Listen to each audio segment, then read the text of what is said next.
ton évolutionniste en nous intéressant encore aux aspects extrêmement divers de l'évolutionnisme aujourd'hui. Et bien entendu, on va essayer de traiter au cours de ce colloque différentes facettes des études évolutionnistes, des points d'importance de ce domaine tellement varié, puisqu'il constitue au fond la synthèse de toutes les sciences biologiques et de toutes les sciences de la Terre. Et je passe la parole au premier conférencier de la journée, Monsieur Fabrizio Secca, et vous voyez devant vous le titre de sa communication. Bonjour, merci d'être venu au début de la matinée, une heure qui pour moi normalement coïncide avec le premier café de la journée. Mais je remercie en tout cas M. Dericles de m'avoir invité pour venir parler de biogéographie. Et la biogéographie rentre directement dans le débat sur l'évolution, parce que si la réalité de l'évolution n'est contestée que par les créationnistes, vous savez qu'il y a quand même un débat entre les évolutionnistes sur le rôle de la composante biogéographique et de l'élément spatial en général dans l'évolution. Alors pourquoi donc la biogéographie? C'est pour deux raisons majeures. En fait, chaque espèce possède des propriétés biologiques intrinsèques et elle possède aussi une distribution géographique qui est l'une des propriétés de l'espèce. Et le fait qu'existent des aires de distribution pour chaque espèce traduit un isolement reproductif entre les diverses espèces et donc une absence d'échanges génétiques qui coïncident avec des barrières. Donc la distribution géographique des organismes est essentielle au discours sur les mécanismes de l'évolution. En même temps, l'aire de distribution d'une espèce n'est pas un attribut exclusif d'une espèce, parce que les aires géographiques sont occupées par plusieurs espèces, qui ont entre elles des relations écologiques. Le fait que cette aire géographique soit partagée par plusieurs espèces traduit des relations historiques, et donc une histoire biogéographique commune. Et les distributions biogéographiques des organismes couplées aux relations phylogénétiques des divers groupes vivants posent le problème d'expliquer ces distributions, à la fois dans le contexte de l'évolution biologique, mais aussi de l'évolution géologique de la Terre. Or, l'évolution, c'est la spéciation. Enfin, si on veut vraiment arriver à l'essence, pour moi, c'est la spéciation. Il existe plusieurs mécanismes de spéciation. En ce qui concerne mon intervention ici, je m'occuperai des mécanismes de spéciation qui impliquent une composante géographique. C'est ce qu'on appelle la spéciation géographique ou, c'est un synonyme, spéciation allopatrique. Et donc, Georges Perriquet en a touché un mot hier. En ce qui concerne donc les spéciations géographiques, il y a au moins deux grands modèles qui coïncident avec les modèles classiques de la biogéographie. La spéciation géographique est considérée comme la forme de spéciation la plus fréquente. Quoique de plus en plus on a d'articles qui montrent des cas de spéciation sympatrique. En ce qui concerne donc la spéciation géographique ou allopatrique, je voudrais commencer par ce qu'on appelle la spéciation dichopatrique. Une fois de plus, c'est une histoire de patterns et de processus, comme l'a dit hier Jean Gaillon. Le pattern est le suivant. C'est ce que nous pouvons observer dans un temps qui pourrait être un temps actuel. Deux espèces séparées, chacune endémique à une aire précise. Et une barrière géographique sépare donc les deux populations. Si nous voulons interpréter ce pattern et nous poser la question, mais pourquoi on a deux espèces endémiques apparentées entre elles, endémiques à deux aires différentes, pourquoi on en est arrivé là? pour interpréter ce pattern, il faut imaginer un processus. Alors, une première idée de processus est la suivante. On peut imaginer d'avoir une ère initiale où on a une espèce ancestrale aux deux espèces que nous observons actuellement. Cette espèce est séparée, enfin les populations de cette espèce sont séparées par la mise en place d'une barrière géographique. On peut avoir plusieurs sortes de barrières géographiques, la formation d'une chaîne de montagnes ou d'un fleuve, ou une barrière climatique qui se met en place. Avec le temps, les populations sont séparées par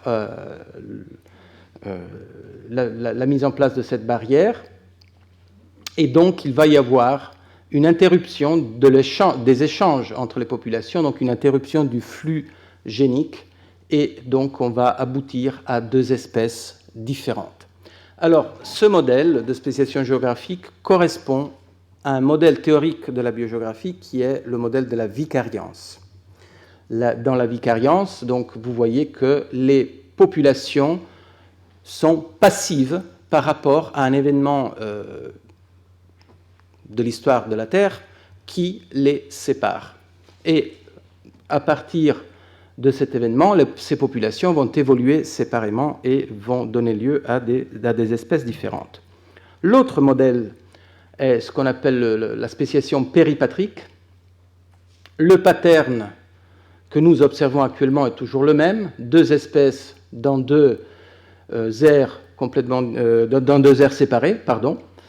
Le processus qui est imaginé ici conçoit un certain nombre de populations faisant partie d'une espèce, et ces populations vivent dans un territoire, mais à un certain moment de l'histoire, une fraction de l'espèce, donc une population de cette espèce ancestrale, va coloniser un nouveau territoire. Et l'espèce donc, qui va coloniser un nouveau territoire est appelée, dans ce cas, propagule, puisqu'elle se propage. Dans un temps successif, nous avons donc cette population qui s'est parfaitement installée dans le nouveau territoire, mais la barrière qui avait été franchie auparavant, elle n'est plus franchie en sens inverse, et donc il va y avoir une interruption du flux génique et une spéciation à la fin. Alors, dans ce cas, il faut remarquer plusieurs choses. Premièrement, les populations, ici, ont un rôle actif. La propagule franchit une barrière pour aller s'installer dans un nouveau territoire. La deuxième remarque est strictement personnelle. Je trouve que c'est un paradoxe, parce qu'il faut m'expliquer pourquoi la barrière fonctionne dans un seul sens. Bon. Ceci dit, ce modèle de spéciation coïncide avec l'autre modèle théorique de la biogéographie, qui est le modèle du centre d'origine et de la dispersion, ou dispersion à partir d'un centre d'origine. Dans ce cas, vous voyez que le centre d'origine est constitué par l'aire initiale, et la dispersion, bien sûr, c'est la dispersion de la propagule. Allons plus loin dans la biogéographie, et je vous propose vraiment quelques notions, donc un aperçu très écourté de la biogéographie avec quelques notions de base. D'abord, il faut quand même dire que la biogéographie commence avec Alphonse de Candolle, qui a introduit la notion d'endémisme, et cela lui a permis de reconnaître dans les flores actuelles 20 régions botaniques qui, grosso modo, sont reconnues même maintenant par les spécialistes. Donc, les distributions endémiques sont celles des taxons dont la répartition est exclusive à une aire géographique donnée.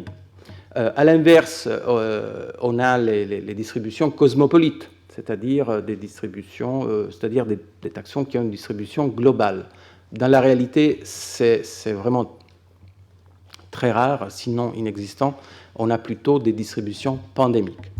Mais bon, donc ce qui intéresse la biogéographie, ce qui fait la biogéographie, c'est l'existence des distributions endémiques. Les distributions endémiques peuvent être définies aussi pour des ensembles d'organismes, c'est ce qu'on appelle des biotas. On peut parler de biota endémiques, et on va avoir des exemples tout à l'heure, enfin bientôt. Et la notion de biota est importante parce qu'un biota, c'est l'ensemble de tous les organismes qui vivent dans une aire géographique et qui ont une histoire commune d'événements évolutifs qui se sont produits à l'intérieur de l'aire en question. L'autre notion capitale de la biogéographie, et qui d'ailleurs est la notion enfin, c'est une observation d'ailleurs, qui alimente tous les débats en biogéographie, c'est la distribution disjointe, qui s'appelle aussi endémisme disjoint. La distribution disjointe identifie la distribution géographique d'un groupe d'espèces apparentées, par exemple 2 espèces d'un même genre, qui occupent donc des aires géographiques séparées. Le problème de la biogéographie est justement d'expliquer les distributions disjointes. Est-ce que ces distributions disjointes se sont effectuées par vicariance ou par dispersion à partir d'un centre d'origine? Tous les débats commencent ici et continuent ici d'ailleurs. Alors, bon, il y a eu un problème de police, mais voilà les provinces biotiques actuelles, définies pour les flores et pour les faunes. Donc nous avons ici des biotas qui ont été reconnus, et les limites de ces biotas correspondent à des barrières géographiques naturelles, et qui sont des barrières relativement, je dis bien relativement récentes à l'échelle des temps géologiques. Par exemple, ici, vous voyez, on a l'océan Atlantique qui sépare des biotas qui sont identifiés avec des noms, le biota néoarctique, néotropical, le biota paléoarctique, africain, etc. Une autre grande barrière, bon, c'est par exemple la chaîne alpino-himalayenne, ou encore l'aire désertique qui traverse donc l'Afrique et la péninsule arabique. Alors, ces barrières actuelles que nous observons actuellement n'expliquent pas complètement les distributions géographiques observées et ne montrent pas donc les relations, ou pas complètement, les relations historiques entre les aires d'endémisme. Donc je vous propose de voir 2 exemples, l'exemple de la flore antarctique et puis l'exemple de la ligne de Wallace. L'exemple de la flore antarctique coïncide avec donc une distribution disjointe très importante, puisque nous avons des flores dans le sud de l'Amérique du Sud, donc en Patagonie grosso modo, qui sont apparentées à des flores que l'on trouve en Nouvelle-Zélande et même avec des représentants en Tasmanie, dans le sud de l'Australie. Ces flores endémiques sont séparées par un océan.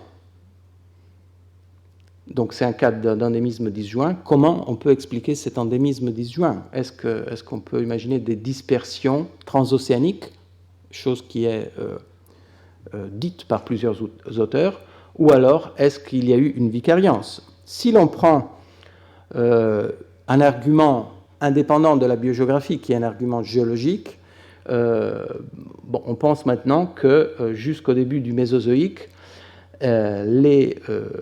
la plupart des continents que nous avons actuellement faisaient partie d'un continent unique qui était la Pangée.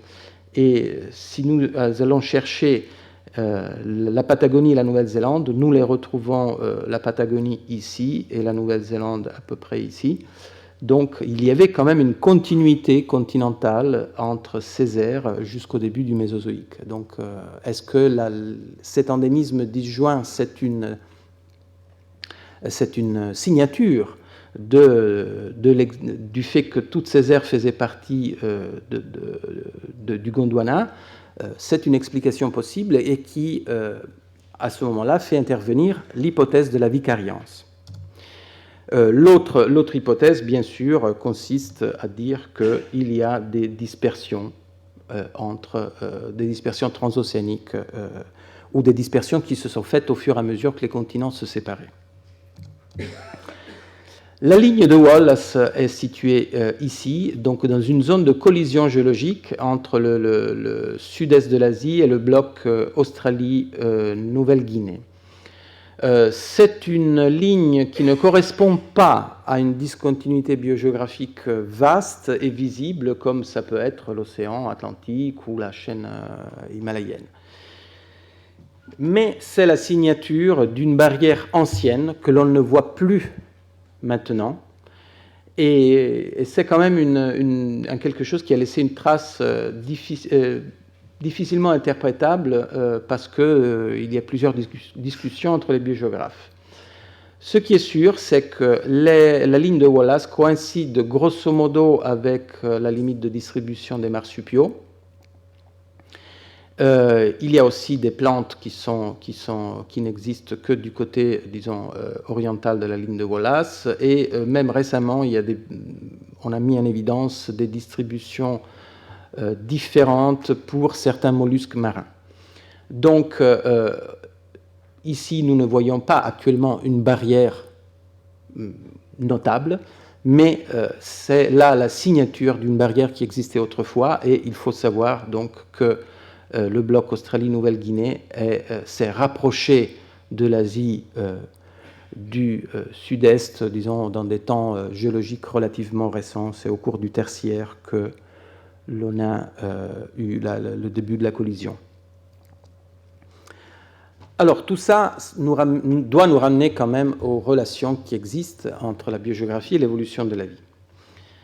Nous avons vu que la spéciation géographique est l'un des moteurs de l'évolution.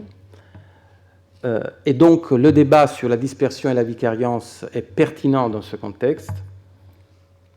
Et si nous analysons les biotas, nous pouvons mettre en évidence l'existence de barrières anciennes et récentes qui sont en relation avec l'évolution biologique. On va faire encore un peu d'histoire, et une histoire qui est écourtée, et peut-être écourtée d'une manière un peu partisane, mais grosso modo, il faut savoir que au début des idées évolutionnistes, donc dès Buffon, les divers auteurs ont imaginé des mécanismes, des processus pour expliquer les distributions géographiques observées. Donc la loi de Buffon consistait à imaginer un centre de création, le jardin de l'Éden, à partir duquel les organismes s'étaient répandus dans les diverses parties du globe. Cette idée a été reprise telle qu'elle par Darwin, finalement, et on va voir. Par Darwin et par Wallace, qui est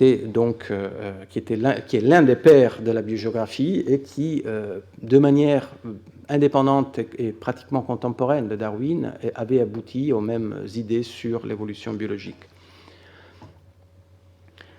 L'autre fait, c'est qu'à l'époque de Darwin, on ne pouvait pas croire à la mobilité continentale. On pensait que le monde était fixe et qu'il ne bougeait pas. Donc il était difficile d'imaginer les vicariances à cette époque-là.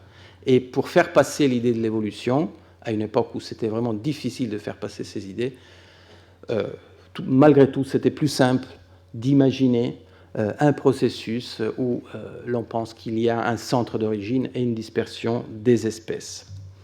Il le dit, Darwin. Il le dit lui-même dans l'origine des espèces. Il se pose des questions, il s'est posé des questions, d'ailleurs, lorsqu'il étudiait les relations entre les oiseaux des Galapagos et les relations avec les oiseaux du continent sud-américain.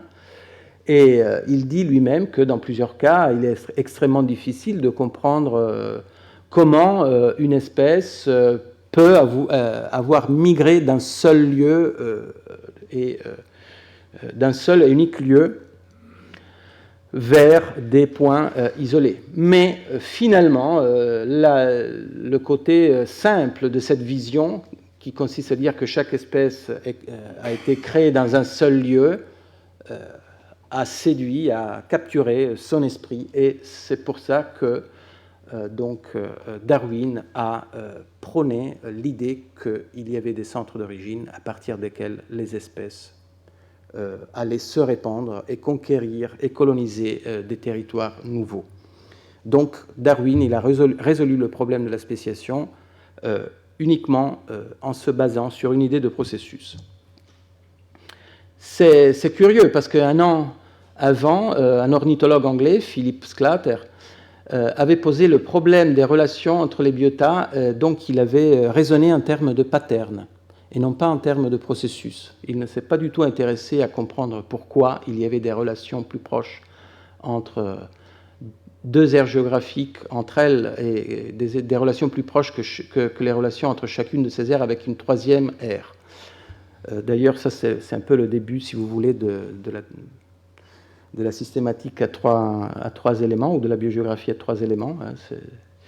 Mais donc, l'idée de raisonner sur des patterns a vite été abandonnée, je pense, parce qu'à l'époque, je trouve que c'était plus facile de faire passer l'idée que l'évolution existait en imaginant des processus plutôt qu'en imaginant des scénarios géographiques qui, à l'époque, ne pouvaient pas être soutenus par les découvertes scientifiques qui sont arrivées plus tard. Donc, Darwin et Wallace ont gagné la partie avec le support, ensuite, au cours du XXe siècle, avec le support des paléontologues. Hier, donc, on a fait référence, mes collègues Gouget et Periquet ont fait référence à George Gaylor Simpson, qui a été un paléontologue qui a eu une influence énorme sur les notions d'évolution et sur la biogéographie.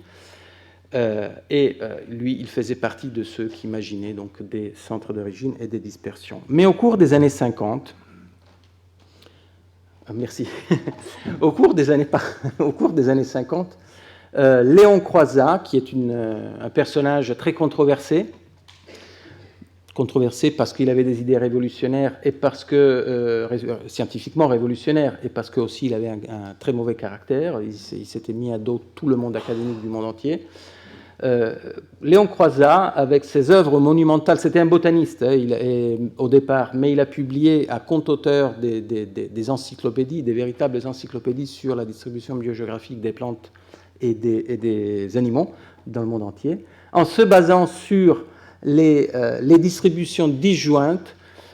Croizat a démontré, où il a montré le rôle important de la vicariance, au moins dans plusieurs cas, et il a démontré, avant la démonstration géophysique de la dérive continentale, il a démontré donc l'existence de la Pangée au début du Mésozoïque.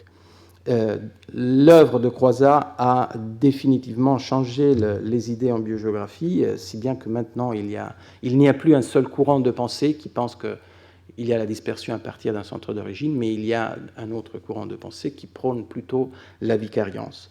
Voilà un schéma de Croizat qui est basé justement sur, on l'a pris comme exemple, l'endémisme disjoint des flores antarctiques. Et ici, on a l'exemple du Notophagus.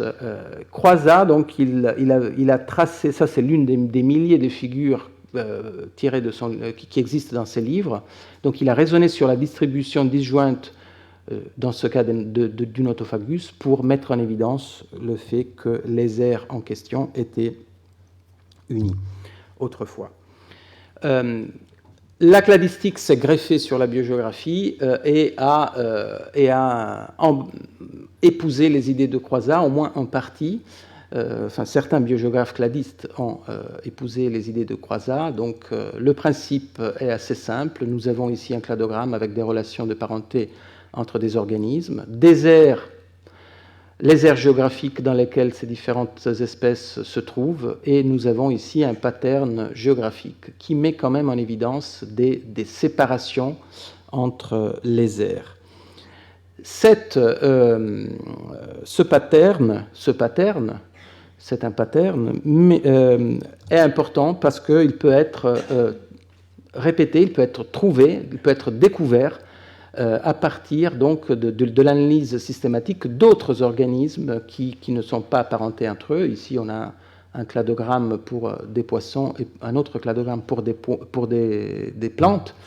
Les topologies sont identiques et la topologie aussi des distributions biogéographiques sont identiques. Et donc, on a ce que l'on appelle une congruence, ce qui est donc le support le plus puissant, le plus robuste à l'idée de la vicariance, parce que la congruence ne peut être produite que par des phénomènes géologiques à grande échelle, et la dispersion ne peut pas produire de congruence puisque les dispersions sont aléatoires, et si l'on croit donc au modèle de la dispersion, grosso modo, chaque espèce pourrait avoir son propre centre d'origine et son propre cheminement de dispersion. Donc, si l'on revient à cet exemple, la distribution cosmopolite du taxon basal ne peut être expliquée que par la vicariance, parce que la distribution du taxon basal est plus importante que la distribution totale des taxons dérivés. Est-ce qu'il y a des cas où la cladistique peut mettre en évidence un phénomène inverse, c'est-à-dire une distribution du taxon basal plus restreinte que la distribution des taxons dérivés?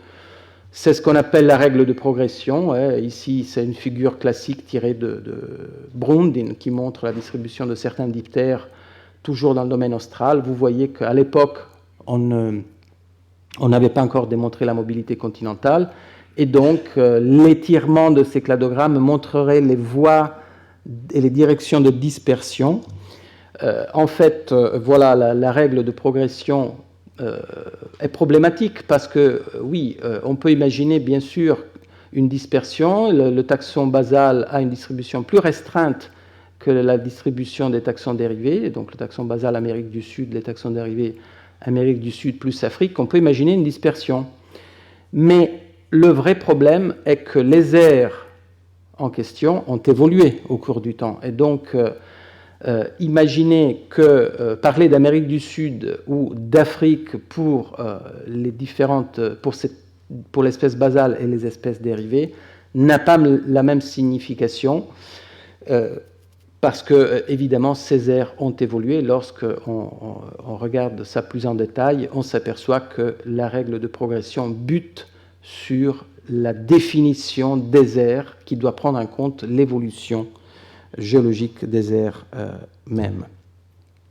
Donc, vicariance ou dispersion, indépendamment des avis que l'on peut avoir sur ces modèles, il s'agit de deux concepts différents qui s'excluent mutuellement. Lorsqu'on veut expliquer une distribution biogéographique, on ne peut pas concilier ces différentes visions. Donc, les vicarianistes pensent que la dispersion existe, mais elle n'est pas très importante. Les dispersalistes ne considèrent la vicariance que pour des grands ensembles, pour des grands biotas. Donc, quelle est l'importance relative de ces deux types de processus qui sont imaginés? Je pense que pour ça, il faut à ce moment-là regarder les données fossiles, regarder le passé géologique et essayer de voir qu'est-ce qui s'est produit au cours des temps géologiques. Nous savons qu'au cours des temps géologiques, on a eu des barrières qui se sont formées ou qui se sont fermées. Et selon les cas, on a pu avoir effectivement des créations ou des fermetures de barrières. Pensons à l'isthme de Panama, la création de l'isthme de Panama, qui a mis en commun des faunes qui étaient autrefois endémiques. Donc là, évidemment, il doit y avoir une dispersion qui s'est produite. Et en même temps, nous savons que l'isthme de Panama provoque une vicariance des faunes de mollusques qui sont actuellement du côté pacifique ou du côté atlantique de l'isthme même. Donc je pense qu'il faut appréhender ces notions de vicariance, enfin ces idées de vicariance et de dispersion à partir de la dimension historique. Et donc, comme je pense que je suis déjà allé très loin dans cet exposé, excusez-moi, les conclusions sont très brèves. Donc, je pense que le volet biogéographique de la théorie de Darwin avait été conçu à un moment historique où on ne pouvait pas démontrer la dérive des continents, l'expansion des fonds océaniques, et donc à un moment où c'était difficile de faire jouer à l'idée de la vicariance. Mais je pense quand même que le débat sur ces idées est fondamental pour comprendre certains mécanismes de l'évolution. Et donc, je vous remercie de votre attention et je m'excuse encore pour avoir dépassé le temps imparti. Merci.